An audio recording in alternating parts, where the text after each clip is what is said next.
Back to news. Kalikiri సభలో CM Jagan సంచలన వ్యాఖ్యలు చేశారు. కూటమి మేనిఫెస్టోలో మోదీ ఫోటో పెట్టొద్దని బీజేపీ చెప్పిందన్నారు. ప్రజలను చంద్రబాబు ఏ స్థాయిలో మోసం చేస్తున్నారో గమనించాలన్నారు సీఎం జగన్. అమలుకు సాధ్యం కాని హామీలు ఇస్తున్నారని, మోదీ ఫోటో పెట్టొద్దన్నారని జగన్ చెప్పారు. లంచాలు, వివక్షకు తావులేని పాలన కావాలంటే వైసీపీకి ఓటు వేయాలని కోరారు. పెద్ద మనిషి చంద్రబాబు నాయుడు గారు మేనిఫెస్టో అంటూ డిక్లేర్ చేశాడు. డిక్లేర్ చేస్తే ఏమైందో తెలుసా? డిక్లేర్ చేస్తే పైనుంచి బీజేపీ ఫోన్ చేసి, అయ్యా నీ ఫోటోనే పెట్టుకో, మోడీ ఫోటో మాత్రం నీ మేనిఫెస్టోలో పెట్టుకోవాకు, మేము ఒప్పుకోము అని అంటా ఉన్నారు.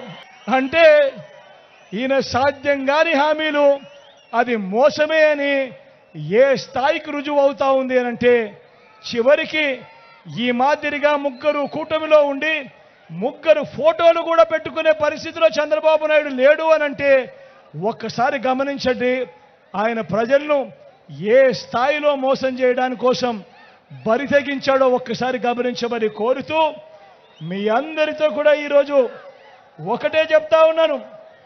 మళ్ళీ వాలంటీర్లు మళ్ళీ మీ ఇంటికే రావాలన్నా, పేదవాడి భవిష్యత్ మారాలన్నా, పథకాలన్నీ కొనసాగాలన్నా, లంచాలు, వివక్ష లేని పాలన జరగాలన్నా, మన బడులు, మన చదువులు, మన పిల్లలు బాగుపడాలన్నా, మన వ్యవసాయము, మన హాస్పిటళ్లు మెరుగుపడాలన్నా ప్రతి ఒక్కరు కూడా ఏం చేయాలి?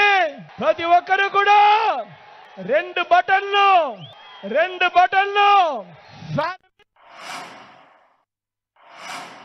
పెద్ద మనిషి చంద్రబాబు నాయుడు గారు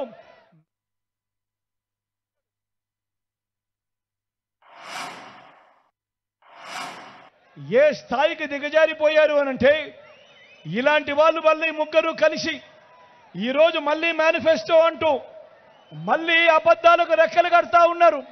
మళ్ళీ ఈరోజు ఏమంటా ఉన్నాడు? సాధ్యం కాని మాటలు, సాధ్యం కాని హామీలతో సూపర్ 6 అంటా ఉన్నారు, సూపర్ 7 అంటా ఉన్నారు. నమ్ముతారా అని అడుగుతా ఉన్నాను. ప్రతి ఇంటికి కేజీ బంగారం ఇస్తామంటా ఉన్నాను, నమ్ముతారా? ఏమక్క నమ్ముతారా? ప్రతి ఇంటికి బెంచ్ కారు కోరిస్తామంటున్నారు, నమ్ముతారా? ఆలోచన చేయమని కోరుతా ఉన్నా. చంద్రబాబు నాయుడు గారి విశ్వసనీయత, చంద్రబాబు నాయుడు గారి సాధ్యం కాని హామీలను ఏ స్థాయిలో ఉన్నాయి అనంటే, ఈ 2014లో ఇదే చంద్రబాబు ఆయన పక్కన మోడీ గారు, ఆయన పక్కన దత్తపుత్రుడి ఫోటో పెట్టుకొని చంద్రబాబు సంతకం పెట్టి మీ ప్రతి ఇంటికి పంపించిన ఈ పాంఫ్లెట్లో కనీసం ఒకటంటే ఒకటి జరగని ఈయన విశ్వసనీయత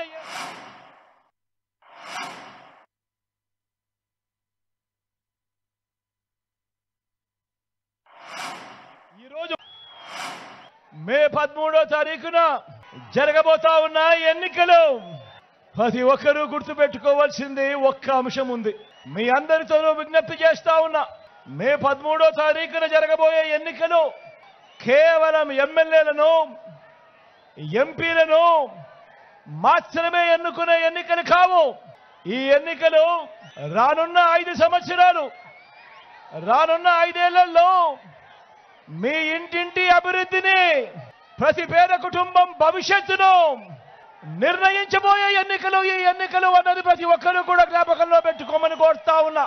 ఈ ఎన్నికల్లో మీరు జగన్కు ఓటు వేస్తే పథకాలన్నీ కొనసాగింపు, పొరపాటున చంద్రబాబుకు ఓటు వేస్తే